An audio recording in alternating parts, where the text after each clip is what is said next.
Now students देखिए, हम light reflection and refraction का रिवीजन करेंगे, ठीक। और मैं सोच रहा हूँ, हाँ, लाइट रिफ्लेक्शन रिफ्रैक्शन का रिवीजन करेंगे और फिर लास्ट 10 ईयर्स के हम लोग लगा लेंगे। तो देखिए रिवीजन में क्या होगा, आपको पता ही क्या होगा। जैसे हमने केमिकल रिएक्शंस एंड इक्वेशन को बहुत फास्ट किया था, उसी तरीके से हम इसको बहुत फास्ट तरीके से, बहुत तेजी से हम पहले रिवाइज कर लेंगे, क्योंकि बच्चों ने चैप्टर पढ़ के कहीं से रखा होगा, आई डोंट नो। पुराने जो बच्चे हैं उन्होंने मेरी क्लास करी हुई है, तो उतना डिटेल में हम नहीं करेंगे, हम इसको शॉर्ट शॉर्ट में अभी तो करेंगे। मैं मान के चल रहा हूँ आपने चैप्टर पढ़ा है, फिर धीरे धीरे लास्ट 10 ईयर जैसे हमने केमिस्ट्री में किया था, ठीक। तो चलिए आ जाइए। देखिए बच्चों, सबसे पहला, जब आप एनसीईआरटी यहाँ पर पढ़ोगे, यहाँ पर अभी तो मैं नहीं पढ़ रहा हूँ, ठीक है। जब आप यहाँ पर एनसीईआरटी पढ़ोगे तो ये बोलेंगे कि आप ऑब्जेक्ट को कैसे देखते हो, तो आप लोग को पता ही भाई कैसे देखते हो, जल्दी से देख लो ऑब्जेक्ट को कैसे देखते हो। ये देखो, ये देखिए, इसी एग्जाम्पल से ये देखते हैं बच्चों। ये देखिए, ये लड़का या लड़की जो भी है, ये सोफा रखा है, सोफे को क्यों देख रहा है बताओ, सोफे को क्यों देख रहा है, क्योंकि आपको पता है बच्चों कि यहाँ से ये देखिए, ये इस तरीके से लाइट आ रही है, सोफे पे रिफ्लेक्ट होके इसकी आंखों में आ रही है, ठीक। तो ये इस सोफे की इमेज देखेगा, या आप बोल सकते हो इस ऑब्जेक्ट को ये देख लेगा, ठीक। लाइट कहीं से आएगी, किसी ऑब्जेक्ट पे टकराएगी, टकरा के हमारी आंखों में आएगी, रिफ्लेक्ट होकर हमारी आंखों में आएगी, आप ऑब्जेक्ट को देख लोगे। सिंपल सी बात, ज्यादा चर्चा नहीं करेंगे, ठीक। अब देखिए बच्चों यहां पर,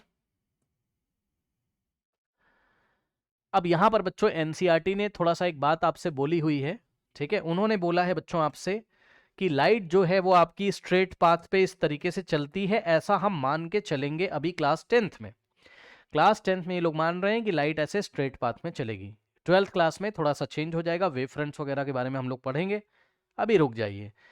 अभी तो बस इतनी सी बात है बच्चों, ये ऐसे करके लाइट चलेगी, आप लोग को पता है, और इसको लाइट रे बोलते हैं, है ना। ये क्या है, लाइट रे है, बहुत सिंपल सी बात है, ठीक। तो आगे बढ़ जाते हैं।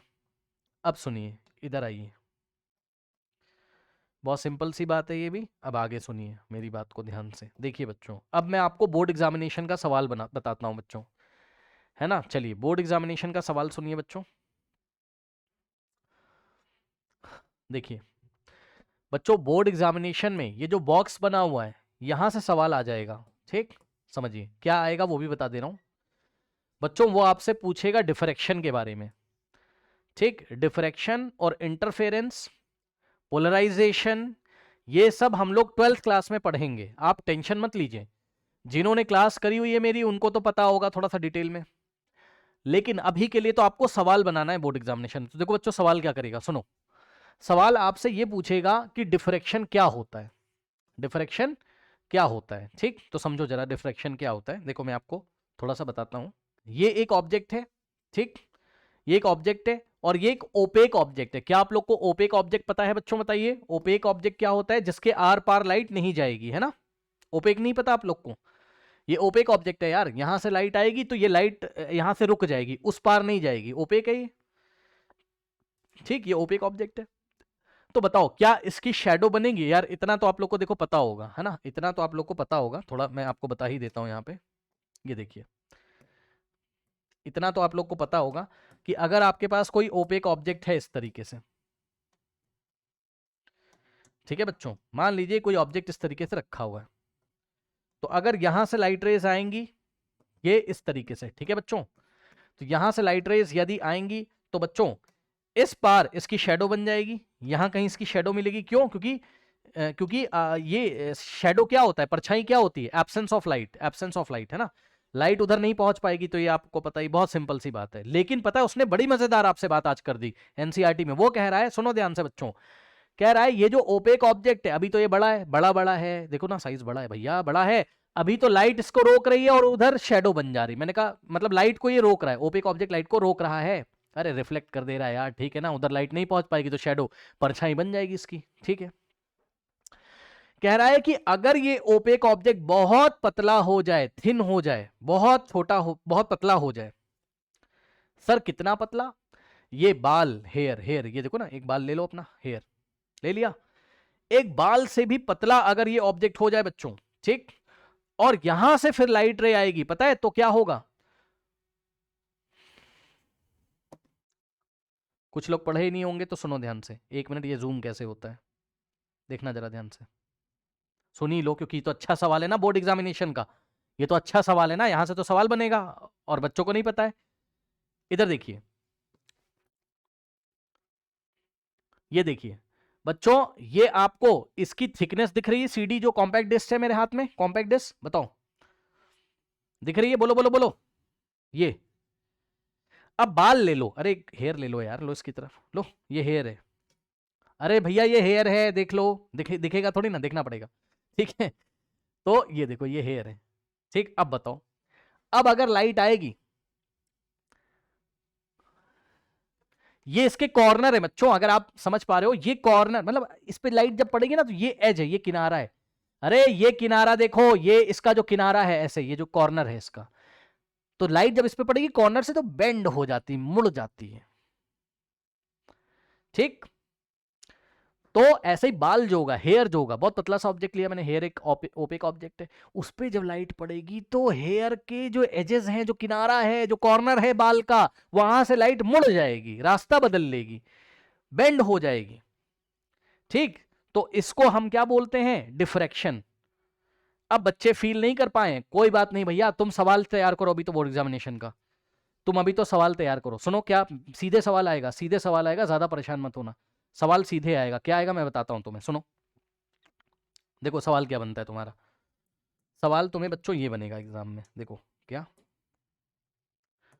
यहां से आओ, देखो पता है वो तुमसे बस इतनी बात करेगा, an opaque object, sorry, if an, ये देखिए बच्चों, if an opaque object on the path of light becomes very small, बाल की तरह अगर पतला हो जाए ओपेक ऑब्जेक्ट, ठीक है ना, ओके, हेयर की तरह अगर पतला हो जाए, तब क्या होगा? Light has a tendency to bend around it and not walk in a straight line.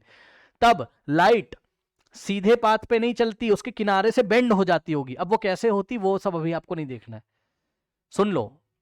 इस फिनोमेना को हम क्या बोलते हैं? डिफ्रैक्शन बोलते हैं। फिर से सुनो, अगर ओपेक ऑब्जेक्ट बहुत पतला हो जाए, बहुत स्मॉल हो जाए, बहुत छोटा हो जाए, तो क्या होगा? लाइट की आदत होगी, तब लाइट क्या करेगी उस ऑब्जेक्ट के साथ? वो बेंड अराउंड इट कॉर्नर, मतलब यहां तो कॉर्नर नहीं लिखा है बट आप समझ लो, वो लाइट उसके कॉर्नर से बेंड हो जाएगी, मुड़ जाती है। अब वो आपको नहीं फील आ रहा है क्योंकि लैब में आपने काम नहीं किया है, 12th में करोगे, परेशान ना हो, बस आप ये समझो, ऑब्जेक्ट अगर छोटा हो जाए तो ऑब्जेक्ट के अराउंड, ऑब्जेक्ट के किनारे किनारे से, उसके एजेस से लाइट कहीं से बेंड हो जाती होगी। इस फिनोमेना को हम डिफ्रैक्शन बोलते हैं। इस फिनोमेना को हम क्या बोलते हैं? डिफ्रैक्शन बोलते हैं। अब क्वेश्चन सुनिए बोर्ड एग्जामिनेशन का बच्चों, डिफ्रैक्शन करने के लिए जो ओपेक ऑब्जेक्ट होता है वो वेरी स्मॉल होना चाहिए, वेरी स्मॉल होना चाहिए या बिग होना चाहिए? ये पहला सवाल है एग्जाम का, बोलो बोलो बोलो बोलो। डिफ्रैक्शन करने के लिए ओपेक ऑब्जेक्ट बहुत छोटा होना चाहिए, बहुत बड़ा होना चाहिए? किस पे टिक लगाओगे, जल्दी बताओ, किस पे टिक लगाओगे? वेरी स्मॉल पे लगाओगे, ठीक। कुछ लोग को समझ में नहीं आएगा, समझने की अभी जरूरत भी नहीं है भैया, समझना होता तो पहले क्लास करते ना, अभी नहीं समझना है, रुक जाओ, अभी नहीं समझना है, अभी बस इतना समझना है कंडीशन क्या डिफ्रैक्शन की, अब तो लेबोरेटरी में ही समझना, क्लास 12 में सीधे वेरी स्मॉल, अभी तो तुम्हें पहले एग्जाम में तो करके आओ यार, है ना, ठीक। ये टॉपिक ऐसा है, मैंने आपको इंपॉर्टेंट बात बताई। अब मेरी बात ध्यान सुनना बच्चों, ध्यान सुनना। डिफ्रैक्शन क्या होता है, डिफ्रैक्शन क्या होता है, तो नीचे बहुत सारे ऑप्शन दिए रहेंगे बच्चों, एक ऑप्शन आपको ये दिया रहेगा, क्या आप इस पे टिक लगाओगे? बताना जरा मुझे जल्दी से, क्या आप इस पे टिक लगाओगे? Light has a tendency to bend around, around, around it, it का मतलब very small opaque object, it का मतलब वेरी स्मॉल ओपेक ऑब्जेक्ट। जब वो आपसे पूछेगा कि डिफ्रैक्शन से आप क्या समझते हो, नीचे ऑप्शन दिए रहेंगे बच्चों, बेंडिंग ऑफ लाइट दिएगा, बाउंस बैक ऑफ लाइट देगा, कि बाउंस बैक ऑफ मतलब लाइट बाउंस बैक हो गई, रिफ्लेक्शन देगा, दुनिया भर की चीजें जो भी दे मुझे नहीं पता, लेकिन एक ऑप्शन जरूर देगा और वो ऐसा ही देगा, यहां लिख के ये बोलेगा, बोलेगा light has a tendency to bend around a very small opaque object. क्या आप इस पे टिक लगा लोगे जब भी डिफ्रैक्शन का सवाल आएगा? बताइए, बोलिए, क्या आप इस पे टिक लगा लोगे? बहुत इंपॉर्टेंट बात मैंने बता दी है, अब मर्जी है जो याद करके जाए एग्जाम में। अब सुनो आगे, आगे सुनो बच्चों, सवाल सुनिए, नेक्स्ट क्वेश्चन सुनिए। क्या डिफ्रैक्शन जब होता है, सुनो बच्चों, जब डिफ्रैक्शन होता है तो क्या लाइट स्ट्रेट लाइन में चलती है? जरा बताइए, यस और नो। जब डिफ्रैक्शन होता है तो क्या लाइट स्ट्रेट लाइन में चलती है? बताइए। नो नो नो, सही बताया आप लोगों ने, वेरी गुड वेरी गुड। तो डिफ्रैक्शन में लाइट स्ट्रेट लाइन में नहीं चलेगी। ओपेक ऑब्जेक्ट आएगा बहुत पतला सा, बहुत छोटा सा साइज का, वेरी स्मॉल साइज का, और लाइट उसके कॉर्नर के अराउंड बेंड हो जाएगी। यार लाइट उस ऑब्जेक्ट से जब लगेगी तो उसके अराउंड, यानी कि उसके किनारे किनारे से कहीं से बेंड हो जाती होगी। उस फिनोमेना को हम क्या बोलते हैं? डिफ्रैक्शन बोलते हैं। ठीक है, बस अब आपका डिफ्रैक्शन तैयार हो गया है। वेरी स्मॉल होना चाहिए ओपेक ऑब्जेक्ट। ठीक, टेंडेंसी लाइट की क्या होती है? स्ट्रेट लाइन में नहीं चलेगी, वो क्या करेगी? बेंड अराउंड इट कॉर्नर, मतलब बेंड अराउंड इट बोल दो या बेंड अराउंड इट्स कॉर्नर। किसके कॉर्नर के अराउंड? वेरी स्मॉल ऑब्जेक्ट के अराउंड। ठीक है, बस ये सब है। अब इसी में से सवाल आएगा, बस ज्यादा परेशान मत होइएगा। ठीक है, अब इतना हमारे में डिटेल में और नहीं है ना। ठीक, ओके। अब सुनिए ध्यान से बच्चों, देखिए देखिए यहां पर एक बात है, then the straight line treatment of optics ray fails. ठीक, मतलब बच्चों छोटी क्लासेस में आपको क्या पढ़ाया गया बताइए? कि लाइट स्ट्रेट लाइन में चलती है। भाई यही तो पढ़ाया गया ना कि लाइट स्ट्रेट लाइन में चलती। बट आज क्या हुआ? आज क्या हुआ बताओ? डिफ्रैक्शन में क्या हुआ? लाइट जो है वो ओपेक ऑब्जेक्ट अगर बड़ा छोटा हो जाए तो वो बेंड हो जा रही, कह रहा उसके उसके कॉर्नर के अबाउट ऐसे बेंड हो जा रही होगी। ये क्या हो गया भैया? ये क्या हो गया? अब तो स्ट्रेट लाइन, अब तो स्ट्रेट पाथ पे चल नहीं रहा है, मतलब वो स्ट्रेट पाथ वाली थ्योरी फेल हो रही है। बताओ, यही तो वो लिखता है एनसीईआरटी। कह रहा है देखो शुरुआत में ना थोड़ा सा कठिन लगेगा, ये जिन्होंने चैप्टर नहीं पढ़ा होगा, अभी स्मूथ हो जाएगा। अभी तो भैया मैं आपको सवाल बता रहा हूं कि कौन सा सवाल बन सकता है। रुक जाओ, आराम से तसल्ली रखो, थ्योरी वाला पार्ट है। सुनो बच्चों, क्या कह रहा है? कह रहा है then the straight line treatment of optics ray fails. तो जो आप ऑप्टिक्स में पढ़ते थे कि लाइट स्ट्रेट लाइन में चलती, वो फेल हो जाता है। सही बात है, फेल हो जाता है। तो आगे देखते हैं। कह रहा है to explain the phenomena of such as diffraction light is thought of wave. हाँ, अब क्वेश्चन सुनिए, बोर्ड एग्जामिनेशन का क्वेश्चन सुनिए बच्चों। पहले तो मैं आपको एक बात बताना चाहता हूं, मेरी बात सुन लो पहले, सुनो बच्चों। लाइट डुअल नेचर, लाइट के पास दोनों नेचर होते हैं। कौन कौन सा? पार्टिकल नेचर भी होता है, वेव नेचर भी होता है। सुना? सुन लो, जिसने नहीं पढ़ा यार सुन तो सकते हो कम से कम। लाइट के पास डुअल नेचर होता है बच्चों, है ना? डुअल मतलब दोनों नेचर होते हैं। कौन कौन से? लाइट के पास डुअल नेचर होता है। कौन कौन सा? याद कर लीजिए जिसने नहीं पढ़ा है चैप्टर। वेव नेचर भी होता है और पार्टिकल नेचर भी होता है। ठीक, करेक्ट। हाँ, पार्टिकल एंड वेव नेचर होता है, आपने कभी ना कभी सुना होगा, तो बहुत अच्छी बात है आपने सुना है, वेरी गुड, याद कर लीजिए। अब सुनो, बस एग्जाम का सवाल सुनिए। एग्जाम में बच्चों आपसे यह पूछेगा कि डिफ्रैक्शन जैसे फिनोमेना को समझाने के लिए, बच्चों डिफ्रैक्शन जैसे फिनोमेना को समझाने के लिए, जो डिफ्रैक्शन फिनोमेना भी आपने देखा कि bending around the corner of very small opaque object, तो ये जो डिफ्रैक्शन देखा, इसको समझाने के लिए वो आपसे ये पूछेगा कि लाइट की वेव थ्योरी से समझाओगे या पार्टिकल थ्योरी से? बताइए जल्दी से। डिफ्रैक्शन को समझाने के लिए बच्चों, टू एक्सप्लेन डिफ्रैक्शन, ये एग्जाम में क्वेश्चन आएगा, जरा बताइए जरा। डिफ्रैक्शन फिनोमेना को समझाने के लिए वेव थ्योरी से या पार्टिकल थ्योरी से? सीधे सवाल आएगा एग्जाम में, बताइए। हाँ, वेव नेचर से, बस याद कर लीजिए, याद कर लीजिए भाई, इससे बाहर सवाल नहीं आएगा, याद कर लीजिए। ठीक, तो डिफ्रैक्शन फिनोमेना को समझाने के लिए बच्चों कौन सी थ्योरी? बताओ, वेव थ्योरी पे टिक लगाना, पार्टिकल पे मत लगाइएगा, पार्टिकल पे मत लगाइएगा। ठीक, वेव थ्योरी को लाना हमें जरूर, मतलब वेव थ्योरी के हेल्प से हम इसको समझ सकते हैं। ठीक, अब उसने बोला कि डिटेल ऑफ विच, मतलब वेव थ्योरी के बारे में आप क्लास 12th में पढ़ोगे, हायर क्लासेस में। आगे पढ़ो, कह रहा again the beginning of 20th century it becomes known that the wave theory of the light often becomes inadequate for treatment of the interaction of the light with the matter, and light often behaves somewhat like a stream of particles. Okay, this confusion about the true nature of light continued for some years, and till a modern quantum theory of light emerged, in which light is neither a wave nor a particle. The new theory reconciles the particles properties of the light with the wave. हाँ, अब सुनो जरा, अब board examination का question सुनिए आप। ठीक है, ज्यादा हम इस पर चर्चा नहीं करेंगे, मैंने क्लास में डिटेल में पढ़ाया हुआ है, बस आप क्वेश्चन सुनिए बच्चों। आपसे वो ये पूछेगा एग्जाम में कि क्वांटम थ्योरी ऑफ लाइट जो है, modern quantum theory of light जो है ना, ये ऑप्शनल का क्वेश्चन बन गया एग्जाम का बच्चों। Modern quantum theory of light में, ठीक है ना, ओके, किसके बारे में पढ़ा जाता है, यानी किसके बारे में स्टडी कर जाए, या मॉडर्न थ्योरी ऑफ क्वांटम, या modern quantum, sorry, modern quantum theory of light किसके बारे में बताती है? तो जवाब है डुअल नेचर के बारे में बताती है। सुना? Modern quantum theory of light, नीचे ऑप्शन दिया रहेगा, वेव नेचर के बारे में बताती है कि पार्टिकल नेचर के बारे में बताती है, या दोनों के भी बारे ही में ही बताती है, यानी कि लाइट के डुअल नेचर के बारे में बताती है, मतलब लाइट का डुअल नेचर होता है। जल्दी बताओ भैया, अरे बताओ जल्दी से कि modern quantum theory of light बताइए कौन सा नेचर होता है, वेव होता है या पार्टिकल होता है या दोनों होता है या डुअल, मतलब समझ रहे हो किस पे टिक लगाओगे? सबसे बेस्ट जो आपको देंगे ऑप्शन में वो डुअल नेचर बोलेंगे, ऐसे करके डुअल बोलेंगे, या तो बोथ लिखा होगा, wave nature particle nature both, उस पर टिक लगा देना, और अगर वो नहीं देंगे तो आपको डुअल नेचर देंगे, तो आपको डुअल नेचर देंगे। पूरी कहानी आपको ये वाले पैराग्राफ की याद होगी, इंपॉर्टेंट पैराग्राफ है, जितने सवाल बनाए हैं फिर से जाके इसको देखिएगा, मैंने क्या क्या बताया है, टिक लगा लीजिएगा, आगे बढ़ो, ठीक। अब देखो बच्चों, सबसे पहले अब वही अपनी पुरानी सब कहानियां आ जाएंगी भाई, एनसीईआरटी से थोड़ी मैंने आपको थ्योरी वोरी बता दी, ठीक है ना। अब सुनो, जल्दी से आ जाओ इधर, वही पुरानी कहानियां अपनी, ठीक है, फटाफट रिवाइज कर लो भैया। देखो देखो बच्चों, सबसे पहले प्लेन मिरर सबको पता है कैसे दिखाया जाता है, ऐसे लाइन लगाएंगे, पीछे ऑब्लिक लाइन लगाएंगे, ठीक।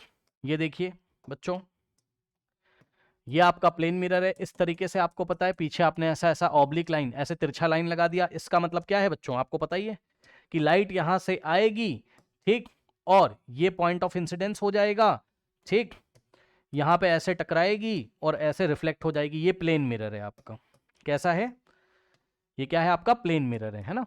बहुत आसान बात है, कोई बहुत बड़ी बात नहीं है, सबको पता है, ठीक है। उसके बाद ये वाला आपका पॉइंट ऑफ इंसिडेंस होता है बच्चों, ठीक, और ये जो पॉइंट ऑफ इंसिडेंस होता है, मतलब जहां पे लाइट आके ऐसे करके फॉल करेगी, इस पॉइंट पे आप एक नॉर्मल ड्रॉ करोगे, तो ये नॉर्मल हो गया, सबको पता होगा, इतना बेसिक बात है, फटाफट रिवीजन करेंगे बस।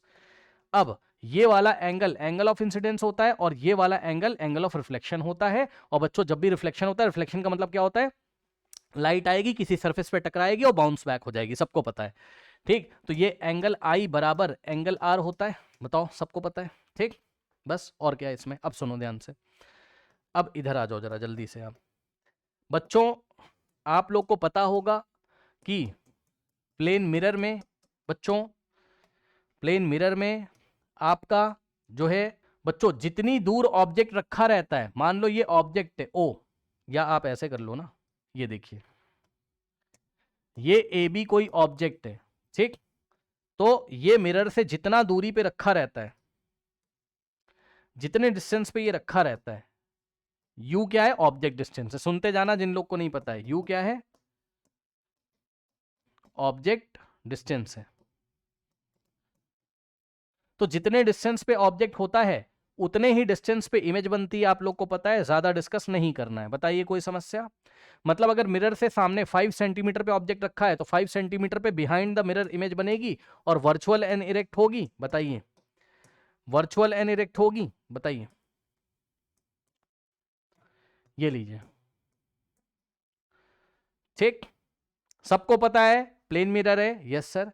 जितना बड़ा ऑब्जेक्ट होगा उतनी ही बड़ी इमेज बनेगी बच्चों।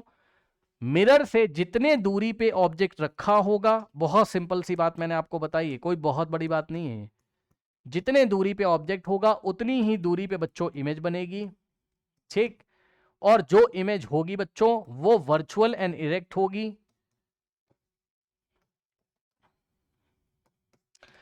ठीक है। अब ये वर्चुअल एंड इरेक्ट क्या होती, धीरे धीरे आप लोग अभी रिवीजन सीरीज में सीख जाओगे, जिनको नहीं पता तो ज्यादा आप टेंशन मत लीजिए, बस सुनिए। जितना बड़ा ऑब्जेक्ट उतनी बड़ी इमेज बच्चों। मान लीजिए ऑब्जेक्ट है, मान लीजिए 10 सेंटीमीटर का, मान लीजिए, मानने में क्या जा रहा है, ठीक। तो इमेज भी बनेगी आपकी कितनी, 10 सेंटीमीटर की, बहुत सिंपल सी बात है, ठीक। अब एक बात इंपॉर्टेंट याद रखनी है, यहां पर ध्यान दीजिएगा बच्चों, एक बात इंपॉर्टेंट याद रखिएगा। स्फेरिकल मिरर में आपने पढ़ा होगा, आई डोंट नो पढ़ा है कि नहीं पढ़ा है, पढ़ा होगा आपने शायद कहीं पर, कि जो रेडियस ऑफ कर्वेचर होता है वो 2 टाइम्स फोकल लेंथ होता है। अभी हम लोग आएंगे इस पे भी, परेशान ना हो, लेकिन क्या किसी बच्चे को याद है ये? R is equals to 2f होता है, याद है, बहुत अच्छी बात है। तो यहां पर f फोकल लेंथ होता था और r रेडियस ऑफ कर्वेचर होता था, ये भी आपको याद ही होगा। बस मैं इतना बताना चाहता हूं अभी अभी बच्चों सुन लेना ध्यान से। अभी मैं आपको यह बताना चाहता हूं कि प्लेन मिरर के केस में बच्चों, प्लेन मिरर के केस में बच्चों ध्यान दें स्टूडेंट्स, जो फोकल लेंथ होता है वो कितना लेना है बताइए, प्लेन मिरर का फोकल लेंथ कितना लेना है बताइए, इनफाइनाइट। ठीक है, कितना लेना है, इनफाइनाइट। ठीक, इनफाइनाइट, बस यही है और क्या। तो रेडियस ऑफ कर्वेचर भी कितना आ जाएगा, इनफाइनाइट। भैया याद कर लो जिसको नहीं पता, अरे याद कर लो जिसको नहीं पता, याद कर लो, सवाल तो मैं करा दूंगा सारे, परेशान ना हो। ठीक, करेक्ट, ये हो गया। ठीक है, और सुनिए, अभी के लिए सुनते जाओ सुनते जाओ, सब पता चलेगा, धीरे धीरे पता चलेगा, लेकिन सुनोगे तब पता चलेगा। एक बच्चे ने बहुत बढ़िया बात बताई, एक बच्चे ने बहुत बढ़िया बात बताई, वो कह रहा है सर प्लेन मिरर में मैग्निफिकेशन +1 होता है। अरे भैया याद कर लो, अभी तो याद कर लो प्लीज, अभी तो याद ही कर लो, सुन लो, याद करो, याद करते जाओ, याद करते जाओ। अभी सारा कनेक्ट करवा देंगे, सारा कनेक्ट करवा देंगे, आने वाली क्लासेस में सब कनेक्ट हो जाएगा। ठीक, डिटेल में नहीं जा सकता हूं अभी मैं, वेट करिए आप। ठीक, फोकल लेंथ। ठीक बेटा, रियल इन्वर्टेड किसने बोल दिया, अरे रियल इन्वर्टेड किसने बोल दिया, ऐसा तो मैंने कुछ नहीं पढ़ाया, मैंने तो अभी ऐसा कुछ नहीं पढ़ाया। ठीक, मैं तो वर्चुअल एंड इरेक्ट बताया मैंने आपको। और याद रखिएगा, दो बातें हमेशा याद रखिएगा, सुन लो, वर्चुअल के साथ हमेशा इरेक्ट लगता है। ठीक, जिन्होंने चैप्टर नहीं पढ़ा प्लीज चैप्टर पढ़ो भाई। सुनो, वर्चुअल इरेक्ट और सुनो real inverted, real and inverted. सुनो, अगर वर्चुअल इरेक्ट होगा तो मैग्निफिकेशन हमेशा पॉजिटिव होता है सर, और रियल इन्वर्टेड होगा तो मैग्निफिकेशन हमेशा हमेशा नेगेटिव होता है, भूल मत जाना आज के बाद। ठीक, ठीक है, correct, okay, okay. Virtual erect होता है मैग्निफिकेशन पॉजिटिव, और जब भी रियल इन्वर्टेड बनेगा तो मैग्निफिकेशन नेगेटिव। ठीक है, ओके। हाँ, अब एक बच्चा कह रहा है कि प्लेन मिरर में मैग्निफिकेशन +1 का मतलब होता है virtual erect and same size, बिल्कुल सही बात है, virtual erect and same size. एक बच्चे ने बोला लेटरली इन्वर्टेड, तो वो एनसीईआरटी में कहीं लिखा है इसलिए वो ऐसा बता रहा है, कोई बात नहीं है। ये देखो प्लेन मिरर के लिए उन्होंने लिखा हुआ है कहीं, ज़्यादा परेशान मत होइए, जहाँ तक मुझे याद आ रहा है। कहाँ गया भाई, दिखाई देता हूँ ना मैं, यहाँ पे लिखा है प्लेन मिरर के बारे में, the image is laterally inverted, है ना। अब ये जो शब्दों का इन्होंने यूज़ किया है, ज़्यादा आप टेंशन मत लो, वो एक्चुअल में क्या है मैं आपको बताऊं, बस आप इतना याद रखो, प्लेन मिरर में ये देखिए, जैसा ऑब्जेक्ट होगा, मतलब जितना बड़ा ऑब्जेक्ट, अगर अगर कैंडल ऐसे रखी हुई है तो कैंडल ऐसे ही बनेगी आपकी वर्चुअल इरेक्ट, उतने ही साइज की। वर्चुअल इरेक्ट का मतलब है उसको स्क्रीन पे नहीं ले सकते हम लोग। ठीक है, चलो बहरहाल हम अपना टाइम नहीं वेस्ट करते हैं, मैं तो डिटेल में अंदर चला जाता हूँ बेवजह। इधर आओ यार, छोड़ो, इधर आओ, सवाल करना है हमको, इधर आओ, देखो सुनो। अब देखो, इसके बाद बच्चों आपको यहां पर एक और टॉपिक पढ़ना था, लॉ ऑफ रिफ्लेक्शन। ठीक है, लॉज ऑफ रिफ्लेक्शन। अब इसमें दो चीजें थी, ये देखिए बना हुआ है डायग्राम, फटाफट रिवाइज कर लीजिए। लॉ ऑफ रिफ्लेक्शन में क्या होता है बच्चों, पहला फर्स्ट लॉ क्या होता है बताइए। फर्स्ट लॉ होता है कि जो इंसिडेंट रे है, जो नॉर्मल है, ये इंसिडेंट रे, ठीक, देख लीजिए, ये देखिए, ये इंसिडेंट रे, नॉर्मल और रिफ्लेक्टेड रे, ये तीनों एक ही प्लेन में होती हैं। बताइए जल्दी बताइए, फर्स्ट लॉ क्या होता है बताइए, the incident ray, reflected ray and normal all lie in the same plane. सुना है कभी? हाँ, अच्छा, जिसको इसका फील नहीं, थोड़ा मैं आपको बताता हूँ, ये इंपॉर्टेंट चीज है। ये मिरर का प्लेन है, तो ये देखो, ये नॉर्मल है, ठीक, ये इंसिडेंट रे है, और ये ऐसे रिफ्लेक्टेड है, तो ये ऐसे दिखाई पड़ेगा, समझ जाना। नॉर्मल, इंसिडेंट, ये इंसिडेंट, नॉर्मल और रिफ्लेक्टेड, तीनों एक ही प्लेन में है सर, ये वाले प्लेन में, ये वाले प्लेन में, ये वाले प्लेन में, समझ गए? तो तीनों एक ही प्लेन में, पहली बात, मतलब लॉ ऑफ रिफ्लेक्शन में पहला स्टेटमेंट। दूसरा स्टेटमेंट क्या है बच्चों, कि angle of reflection is equals to angle of incidence, है ना। द एंगल ऑफ, ये देखिए, the angle of incidence is equals to angle of reflection, सबको पता है। ये देखिए जल्दी से, कोई बहुत बड़ी बात है नहीं है, ये देखिए, ये angle of incidence is equals to angle of reflection, ठीक। तो ये क्या है आपका 30 डिग्री, अगर तो ये भी आपका 30 डिग्री हो जाएगा, ठीक। Okay, correct. अब सुनिए बच्चों, एक बच्चे ने सवाल पूछा है ये वाला मेरे से, अभी अभी पूछा है, तो आप लोग को भी बता देते हैं किसी को नहीं पता हो तो। ये देखिए बेटा, पूछ पूछ के मुझे डिटेल में ले ही जाओगे, सुन लो। इधर देखो जरा, ये देखो, इधर आओ। ये बच्चों, ये देखो, अगर लाइट रे ऐसे आती तो ऐसे चली जाती, एंगल कितना है 30 डिग्री, और 30 डिग्री पे रिफ्लेक्ट हो गई। अगर लाइट रे ऐसे आती तो ऐसे चली जाती, मतलब ये 10 डिग्री पे अगर आती तो 10 डिग्री पे चली जाती। सोचो, सही है। अब बताओ, अगर ये 0 डिग्री पे आती, मतलब अगर ये ऐसे आती, 0 डिग्री का मतलब अब आप लोग समझ रहे होगे, जो मैंने रेफरेंस लाइन यहां बना के रखी हुई है, मतलब ये जो नॉर्मल बना के रखी है एन एन डैश, ठीक, तो ये नॉर्मल के साथ अगर 0 डिग्री बना के आती, मतलब ऐसे ही आ जाती, जरा ऑरेंज कलर से देखिएगा, अगर इसी नॉर्मल के अलोंग आ जाती तब एंगल कितना हो जाता, 10 से कम होके 0 हो जाता, बताओ, ठीक। तो ये इसी पाथ पे वापस चली जाती, मतलब ये लीजिए, मतलब अगर प्लेन मिरर के साथ 90 बना रही है कौन, इंसिडेंट रे, तो वो उसी पाथ पे रिफ्लेक्ट हो जाती है। क्यों? क्योंकि इस टाइम एंगल ऑफ इंसिडेंस और एंगल ऑफ रिफ्लेक्शन दोनों ही 0 होता है। सुना भैया ध्यान से? नहीं सुना? अरे भाई सुनो ध्यान से, जो इंसिडेंट रे उसने मिरर के साथ तो 90 बनाया है, मतलब incident ray is perpendicular to incident ray is perpendicular to mirror. Incident ray तो मिरर पे परपेंडिकुलर है, वो अलग बात है, लेकिन इंसिडेंट रे ने नॉर्मल के साथ कितना एंगल बनाया होगा, 0, क्योंकि ये इसी लाइन के अलोंग आ गई ना, नॉर्मल के अलोंग आ गई। नॉर्मल के अलोंग का मतलब है नॉर्मल से लग के होके जाते हुए, तो अगर ये नॉर्मल से लग के होके जाते हुए चली आए तो ये ऐसी दिखाई पड़ेगी। तो इसने नॉर्मल के साथ कितना एंगल बनाया, 0, तो वापस भी जाएगी भी तो 0 पे, यानी कि उसी लाइन के अलोंग चली जाएगी। बताइए कोई समस्या? हाँ 90 डिग्री मिरर के साथ है, हाँ सही बात है, यही पढ़ाना चाहता हूं मैं, यही पढ़ाना चाहता हूं मैं, कि 90 डिग्री मिरर के साथ है, मिरर के साथ 90 डिग्री है, लेकिन आई और आर दोनों 0 0 है, ठीक, आई और आर दोनों 0 0 है, ठीक, ओके। अब सुनो, तो इतनी बात भी हो ही गई है, तो अब आगे सुनो, ठीक, ये बात हो गई शॉर्ट में, जल्दी से अब सुनो। देखिए, ये एक डायग्राम आपको दिया है, शॉर्ट में मैं आपको बता देता हूं, कभी भी वो अगर आपसे एग्जाम में पूछे, क्या,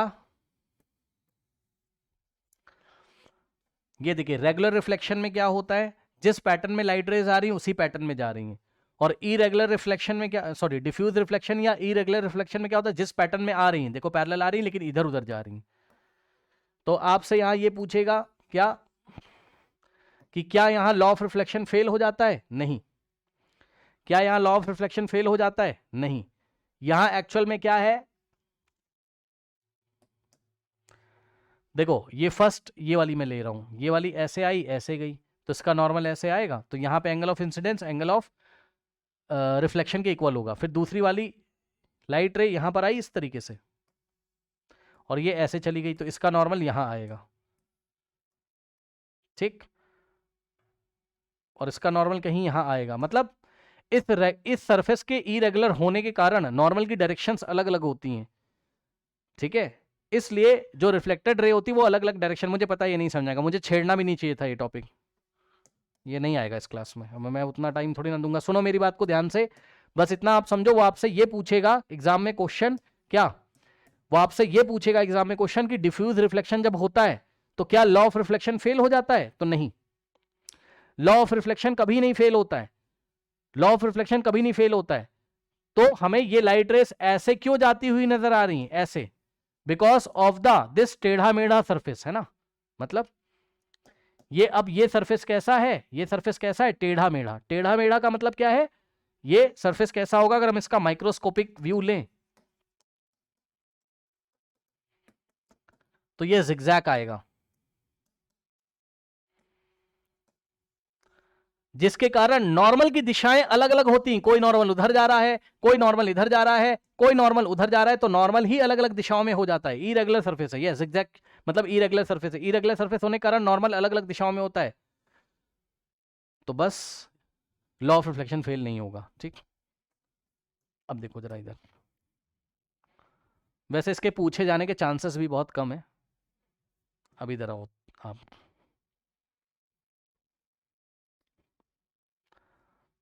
उसके बाद ये देखिए नेक्स्ट जो टॉपिक है बच्चों छोटा सा एक, कि लेटरल इन्वर्जन क्या होता है। ठीक, तो लेटरल इन्वर्जन क्या होता है बताइए। लेटरल इन्वर्जन क्या होता है? जब ऑब्जेक्ट का लेफ्ट क्या बन जाए, इमेज का राइट बन जाए। चेक कर लो, ये लड़का जो खड़ा हुआ है शीशे के सामने, लड़के का जो लेफ्ट हैंड है, लड़के का जो लेफ्ट हैंड है वो इमेज का राइट है। चेक कर लो, लड़का तो ऐसे है लेकिन उसकी इमेज तो ऐसे है ना, देखा? बताओ। तो इस फिनोमेना को हम क्या बोलते हैं? लेटरल इन्वर्जन बोलते हैं। अब लेटरल इन्वर्जन की डेफिनेशन देखिए फटाफट। लेटरल इन्वर्जन की डेफिनेशन देखिए फटाफट।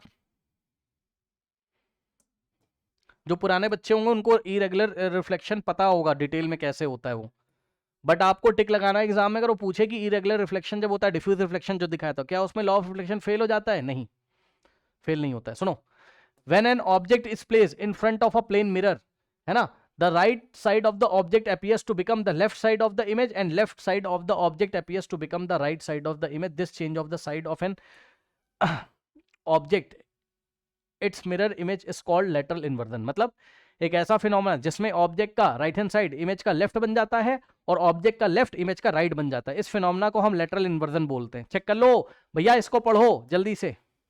पायल आप क्लास कर लीजिएगा पूरी कंप्लीट जो मैंने पढ़ा है अपने बोर्ड एग्जाम से पहले। ओके,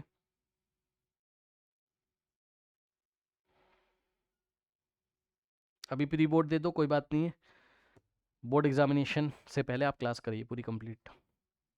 मैं तो सवाल कराना सिखाऊंगा ना यहाँ पर अभी आपको रिवीजन सीरीज में। मतलब बहुत कुछ यहाँ भी सीखोगे, लेकिन अब वो क्लास थोड़ी ना चल सकती है वैसी जैसे हमने अपने सेशन में चलाई हुई है। इधर देखिए जरा, वैसा हम चलाने लगेंगे तब तो पूछो ना, 3-3 महीने तक पढ़ाया था। तो बोर्ड एग्जाम आने वाला है, मुझे तो सवाल कराना है ना बोर्ड एग्जाम का भी। इधर देखो जरा, आप उस क्लास को रातों में जाके कर सकते हो, ऐसी बात नहीं है। ठीक, यहाँ से भी बहुत कुछ सीखोगे, ऐसी बात नहीं है। सवाल आपके बन जाएंगे यहाँ से बोर्ड एग्जामिनेशन में, परेशान ना हो, लेकिन सब्जेक्ट का फील वहां से आएगा। अब इधर आओ जरा, ये रेड लिखा हुआ है और ये सामने मिरर है, तो इसकी इमेज देखो यहां बन गई। तो क्या हुआ बच्चों, ये रेड का देखो, ये जो राइट वाला पोर्शन है, ये राइट वाला पोर्शन है वो लेफ्ट में दिखाई पड़ रहा है, मतलब राइट इमेज का लेफ्ट बन गया। और देखो ऑब्जेक्ट का जो राइट है वो इमेज का लेफ्ट बन गया, और ऑब्जेक्ट का जो लेफ्ट है वो इमेज का राइट बन गया। चेक कर लो, ई को देखो, ई में जो ई ऑब्जेक्ट है तो ये लेफ्ट वाला राइट में चला गया, ये देखो। और राइट में जो डंडी निकली हुई थी, 3 डंडियां निकली हुई हैं ऐसे, वो लेफ्ट में आ गई, ये देखो। डी को देखो, ये राइट, तो इसके लिए इधर घुमाना पड़ेगा लेफ्ट। ठीक, ये सबको पता होगा। उसके बाद ये एक एग्जांपल है भैया, देख लो। ठीक है, ये क्या लिखा हुआ है, एम्बुलेंस। मतलब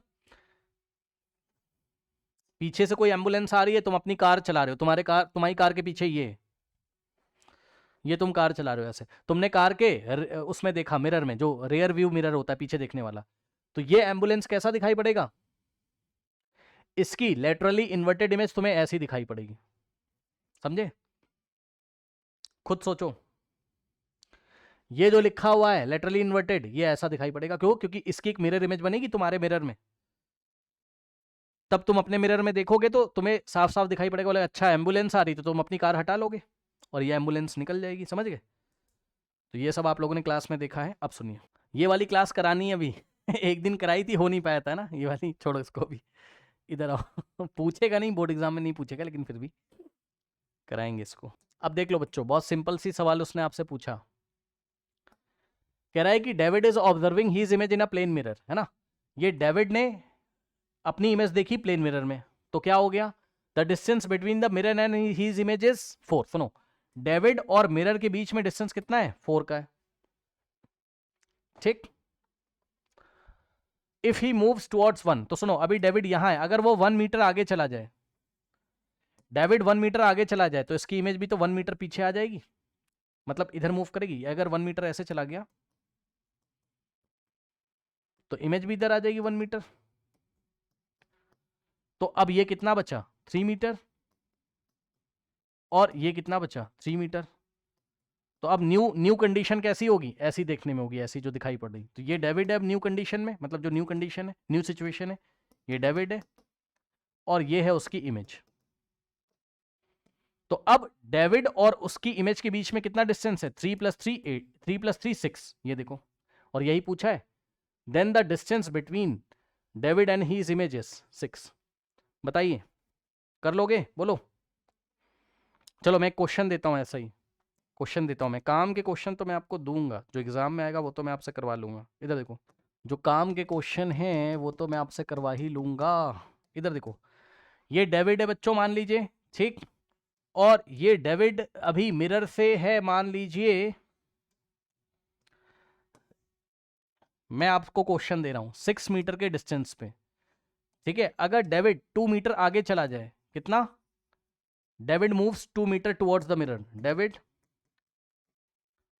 मूव्स 2 मीटर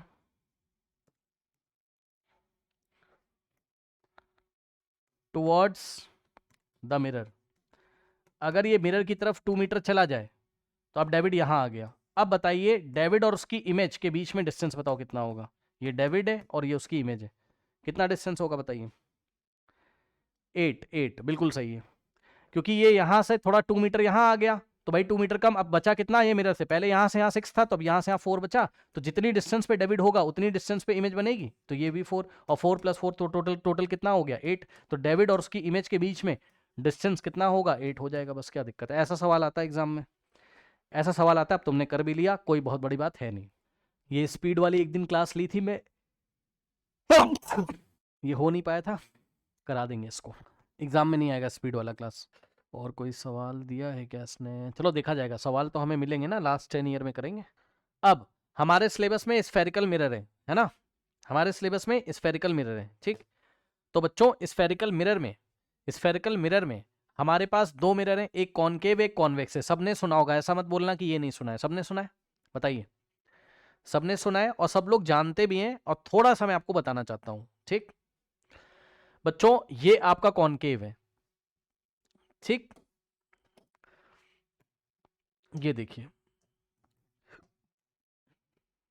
फिर से सुन लो। आप क्या पढ़ रहे हो सर, सर आप रिफ्लेक्शन पढ़ रहे हो, सर रिफ्लेक्शन पढ़ रहे हो, ठीक। रिफ्लेक्शन में क्या होता है, रिफ्लेक्शन में एक तो प्लेन मिरर होता है, जिसके बारे में मैंने आपको बताया, लाइट आएगी, प्लेन मिरर से टकराएगी, वापस जाएगी, जितनी दूरी पे ऑब्जेक्ट होगा उतनी दूरी पे इमेज बनेगी, जितना बड़ा ऑब्जेक्ट होगा उतनी बड़ी इमेज बनेगी, गेम खत्म। अब सुनो, ये देखिए, ये देखिए बच्चों, ये बच्चों आपका कॉनकेव होता है, ठीक, सबको पता है। इसमें क्या होगा, यहां से कहीं से लाइट रे आएगी, तो ये रिफ्लेक्टिंग सरफेस है, यहां टकरा के फिर कहीं जाएगी, देखा जाएगा जहां जाएगी, बाद में देख लेंगे। तो यहाँ पे लाइट टकरा के ऐसे करके कहीं जाएगी। फिर से बता रहा हूँ, जिनके पास टाइम है, ऐप पे आप हो, टाइम है, मैनेज कर सकते हो, तो पढ़ लो, ऑप्टिक्स पढ़ लो, आपके काम आएगी कभी, बहुत डिटेल में पढ़ाए हैं। अगर टाइम हो तो, टाइम नहीं है तब कोई बात नहीं है, टाइम हो तो पढ़ लेना, मैंने बहुत कुछ पढ़ाया है, ठीक है, जो 12th क्लास में काम आएगा।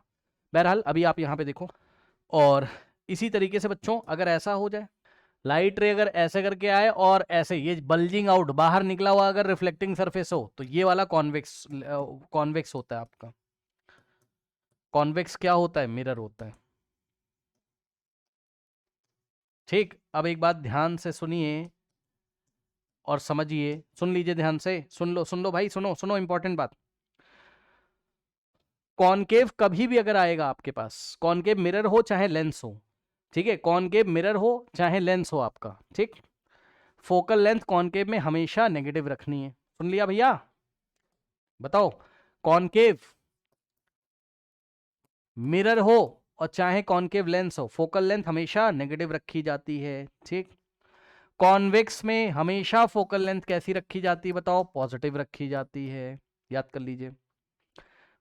कॉनकेव में नेगेटिव फोकल लेंथ, कॉन्वेक्स में पॉजिटिव, ठीक। अब सुनिए, इधर आओ, देखो बच्चों जरा ध्यान से, ये आपको कॉनकेव दिखाया गया है, जल्दी से देख लीजिए, कॉनकेव दिखाया गया है, ठीक। अब ऐसा आप अपने मन में सोचो, अरे भाई सोचो ऐसा कि ये कॉनकेव एक स्फेयर में से काटा गया होगा, एक गोले में से काटा गया होगा, सोच लो, सोच लो सोचने में क्या जा रहा है। तो इस गोले को डॉट डॉट से कंप्लीट करिए। कर लिया? अब सुनो, देखो ये मैं डैश लगा रहा हूं यहां से लेके यहां तक, यहां से लेके यहां तक, ठीक। ये तो कॉनकेव मिरर है, और डॉट डॉट से हम ऐसा सोच रहे हैं कि इसको किसी गोले से काट के निकाला गया है, किसी स्फेरिकल पार्ट से इसको हमने काट के निकाला है। अब सुनो, तो एम एम डैश आपका मिरर है, तो एम एम डैश के मिड पे चले जाओ, बीचों बीच चले जाओ, तो ये जो बीचों बीच गए ये पोल होता है। बताओ पोल समझ में आया क्या होता है? ये ऐसे कॉनकेव है और इसके बीचों बीच वाला जो पॉइंट होगा ये वाला, ठीक, ये पोल होता है। सुना होगा सबने कभी ना कभी, आ गया, ठीक। अब आप एक काम करो, ये जो गोला आपने सोचा इस तरीके से गोला, तो गोले का जो सेंटर होता है, गोले का जो सेंटर होता है, स्फेयर का जो सेंटर होता है, इसी को हम centre of curvature of the mirror बोलते हैं। इसी को हम centre of curvature of the mirror बोलते हैं। सुन लिया? ठीक, बस। अब एक लाइन लेके जाइए, एक लाइन लेके जाइए, जो लाइन पोल से और सेंटर ऑफ कर्वे, पोल क्या होता है? मिरर का मिड पॉइंट, ठीक है, मिरर का मिड पॉइंट पोल होता है। सेंटर ऑफ कर्वेचर क्या होता है? जिस स्फेयर में से, जिस गोले में से आपने इस मिरर को काट के निकाला है, ऐसा सोचो आप, उस गोले का जो सेंटर होता है वही सेंटर ऑफ कर्वेचर होता है। अब एक लाइन लेके जाइए जो सेंटर ऑफ कर्वेचर और पोल से होके जाती हो, एक लाइन लेके जाइए जो सेंटर ऑफ कर्वेचर और पोल से होके जाती हो, इस लाइन को प्रिंसिपल एक्सेस बोला जाता है, ठीक। इस लाइन को प्रिंसिपल एक्सेस बोला जाता है, सभी बच्चों को पता है, ठीक। अब सुनो, जैसा आपने कॉनकेव में किया, अच्छा एक चीज और, कॉनकेव में सेंटर ऑफ कर्वेचर, सुन लेना, कॉनकेव में एग्जाम का सवाल है, एग्जाम का सवाल आ गया, सुनो, कॉनकेव मिरर में सेंटर ऑफ कर्वेचर, बताओ front of the mirror, mirror के फ्रंट में है या मिरर के बैक में है? बताओ, सेंटर ऑफ कर्वेचर मिरर के फ्रंट में है या मिरर के बैक में है कॉनकेव में? जल्दी बताओ भैया, यही बोर्ड एग्जामिनेशन का क्वेश्चन है। फ्रंट में, फ्रंट में, बिल्कुल सही बात है। तो सेंटर ऑफ कर्वेचर कॉनकेव के फ्रंट में होता है। फ्रंट पे टिक लगाओगे, देख भी लिया है। अब सुनो, इधर आओ, अब आप कॉन्वेक्स में आ जाओ और उधर से कंपेयर करते रहना। कॉन्वेक्स में भी यही सब कुछ होता है। ये देखो, कॉन्वेक्स में भी यही सब कुछ होता है। ये आपका बल्जिंग आउट सरफेस है, बाहर निकला हुआ रिफ्लेक्टिंग सरफेस, ये मिड पॉइंट पोल कहलाएगा। गोला कंप्लीट करो, ये मिरर है आपका एमएम डैश, इस गोले को डॉट डॉट से कंप्लीट करो, इसका जो सेंटर होता है वही सेंटर ऑफ कर्वेचर है। एक लाइन लेके जाओ सेंटर ऑफ कर्वेचर और पोल से लाइन लेके जाओ और इस लाइन को प्रिंसिपल एक्सेस बोलोगे, ठीक। अब कॉन्वेक्स में आप बताओ, centre of curvature behind the mirror होता है कि फ्रंट? मिरर के पीछे हुआ या फ्रंट में? बताओ, बिहाइंड या front? Behind, back, yes behind, behind शब्द का यूज करेंगे, ठीक, बिहाइंड, ठीक है, बहुत अच्छी बात है, ये भी रिवाइज हो गया। अब सुनिए, अब आप क्या करोगे, एक प्रैक्टिकल करिए। सुनो, सबसे पहले आप ना किसके साथ प्रैक्टिकल करोगे? कॉनकेव मिरर के साथ करो। क्या प्रैक्टिकल करोगे? सुनो, ये देखिए, पहले आप ये समझो, ये कॉनकेव मिरर को लेके जाओ अपने स्कूल के प्लेग्राउंड में, ठीक है ना। ये एक्टिविटी एनसीईआरटी में देके रखा हुआ है और इसके ऊपर बोर्ड एग्जामिनेशन में सवाल पूछेगा, ऐसे ही डायग्राम प्रिंट करके दिया है, ऐसे ही दिया है भाई, ठीक। तो ये कॉनकेव ले जाओ प्लेग्राउंड में, ठीक। कॉनकेव को एक टेबल पे फिक्स कर लो और एक शीट ले लीजिए और शीट को ऐसे आगे पीछे करो, मिरर को फिक्स कर लो, शीट को ऐसे करो, ठीक। तो जैसे ही मिरर पे आपको सन की इमेज दिखने लगे, ये सन है ना, तो सन से ये लाइट रेज आ रही हैं इस तरीके से, सन से ऐसे करके लाइट रेज आ रही हैं इस तरीके से, ठीक। तो ये क्या करता है, मतलब जब पेपर पे एक ऐसा करके एक स्पॉट बन जाए, सन का एक इमेज बन जाए, एक शार्प इमेज बन जाए अगर सन की, तो रुक जाना, वहीं स्टॉप कर दो। फिर यहां से लेके अपने कॉनकेव तक की डिस्टेंस निकाल लेना, यही फोकल लेंथ होता है, ठीक है। ये वाले पॉइंट से, यानी कि पेपर से, जो पेपर की शीट है, पेपर की शीट से लेके और कॉनकेव तक की डिस्टेंस निकाल लेना, यही फोकल लेंथ है। तो ये फोकल लेंथ है, ठीक। अब सुनो, फिर धीरे धीरे पेपर आपका बर्न कर जाएगा, जल जाएगा, क्योंकि जो इलेक्ट्रोमैग्नेटिक वेव्स हैं सन की, जो लाइट है वो यहाँ इकट्ठा हो रही है, कलेक्ट हो रही है, और मतलब क्या कहते हैं उसको, लाइट वेव्स कॉन्सेंट्रेटेड हो रही हैं, कॉन्सेंट्रेट हो रही हैं यहाँ पे, ओके। तो ये जलने लगेगा, वो बात अलग की है, वो सब छोड़ो आप, एनर्जी यहाँ कॉन्सेंट्रेट हो जाएगी। अब सुनो, अब यहां पर देखिए बच्चों, जो बात यहां थी वही बात वहां लिखी हुई है। ये डायग्राम जो बना हुआ है, क्या है डायग्राम बताओ। आप लोगों ने इतना तो पढ़ा होगा कि इनफाइनाइट से आती हुई, यानी कि इन्फिनिटी से आती हुई लाइट रेस पैरेलल होती, तो सन तो बहुत दूर है, उसको हम इन्फिनिटी में मानेंगे, ठीक है, ओके, इन्फिनिटी पे मानेंगे। तो यहां से आती हुई लाइट रेस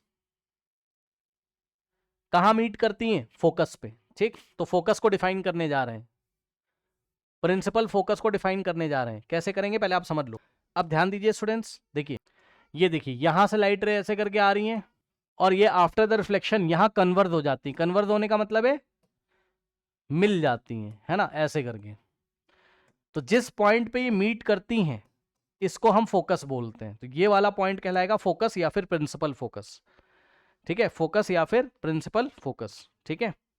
और एक चीज और, ये आपका पोल है बच्चों, और पोल से फोकस तक की डिस्टेंस फोकल लेंथ कहलाती है, ठीक। पोल से फोकस तक की डिस्टेंस फोकल लेंथ कहलाती है। अब इसको पढ़िए और गलत मत करके आइएगा एग्जाम में। अब ये आपको याद करके आना है। क्या, यहां पे देखिए इस पॉइंट की बात कर रहा है वो। The principal focus of a concave is a point on its principal axis to which all the light rays which are parallel and close to the axis, okay. जो भी लाइट रेज ये principal axis के close है, मतलब उसके बहुत पास है, और प्रिंसिपल एक्सिस के पैरेलल है, वो जिस पॉइंट पे मीट करती हैं, बस। तो प्रिंसिपल एक्सिस पे एक ऐसा पॉइंट हमें सर्च करना है जिस पॉइंट पे प्रिंसिपल एक्सिस के आने वाली पैरेलल लाइट रेज मीट कर जाती हैं। इस पॉइंट को हम फोकस बोलते हैं, इस पॉइंट को हम फोकस बोलते हैं। अब आप मुझे बताओ जरा कि कॉनकेव मिरर का दूसरा नाम क्या हो सकता है। कॉनकेव मिरर का दूसरा नाम क्या हो सकता है बताओ, कन्वर्जिंग मिरर या डाइवर्जिंग मिरर, बताइए जरा। कॉनकेव का दूसरा नाम बताइए।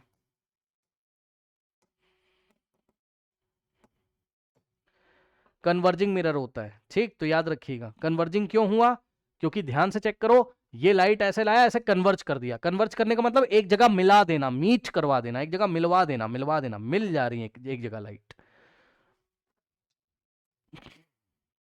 तो यहां से लाइट रेज ऐसे करके आ रही हैं और एक जगह ऐसे करके मीट कर रही हैं, कन्वर्ज हो जा रही हैं, एक पॉइंट पे कन्वर्ज हो रही है, एक पॉइंट पे कॉन्सेंट्रेट हो जा रही हैं। कन्वर्ज मतलब कॉन्सेंट्रेट हो रही, मिल जा रही है, एक पॉइंट पे मिल जा रही है, ठीक, मीट कर रही है एक पॉइंट पे, ठीक है। तो इसलिए कॉनकेव बोले और चाहे कन्वर्जिंग बोले, बात सेम है एग्जाम में, ठीक। ये हो गया। और सुनिए ध्यान से, अब एक बात और बताना चाहता हूं, और उसको जल्दी से नोट करोगे आप लोग बच्चों। देखिए बच्चों, पोल से लेके सेंटर ऑफ कर्वेचर तक की लेंथ कितनी होती है, सुन लो और याद करके तब आना। यहां से यहां एफ, और मतलब पोल से फोकस तक एफ, जिसको हम फोकल लेंथ बोलते हैं, और एफ से सी तक भी एफ होता है सर, और एफ प्लस एफ 2f होता है। यानी कि पोल से सेंटर ऑफ कर्वेचर तक, थोड़ा बड़ा करना पड़ेगा भाई, रुक जाओ एक मिनट, जगह नहीं है यहां पर, है ना, समझिएगा जरा जल्दी से। पोल से फोकस तक एफ होता है, जिसको हम फोकल लेंथ बोलते हैं, और सेंटर प्रिंसिपल फोकस से सेंटर ऑफ कर्वेचर तक भी एफ होता है, ठीक। और एफ प्लस एफ 2f होता है। तो रेडियस ऑफ कर्वेचर पोल से लेके सेंटर तक, यही रेडियस ऑफ कर्वेचर, क्योंकि इसका गोला ऐसे रहा होगा, इसका गोला ऐसे रहा होगा, तो सेंटर से यहां तक, यही तो रेडियस ऑफ कर्वेचर है। तो रेडियस ऑफ कर्वेचर की लेंथ कितनी होती है, 2f, ठीक। कोई समस्या बताओ, जल्दी बताइए, कोई डाउट है, बोलो। नहीं है, इतना पढ़ के आइएगा। पढ़ने का मतलब इतना ध्यान रखिएगा, अभी इसको बहुत तेजी से मैं लेके जाऊंगा, इसको बहुत तेजी से मैं खत्म कर दूंगा, ठीक है। फिर लेंस में बहुत तेजी से खत्म करके इमेज बनवा के फटाक से हम लास्ट 10 ईयर पे आ जाएंगे। फिर मैं आपको वहां पे मैं आपसे चर्चा करूंगा जो हमें डिफिकल्ट सवाल मिलेंगे। ये तो एक भूमिका बना रहा हूं, एक बैकग्राउंड में बना रहा हूं, जिससे कि हम सवाल कर सकें, ठीक है। चलिए जाइए।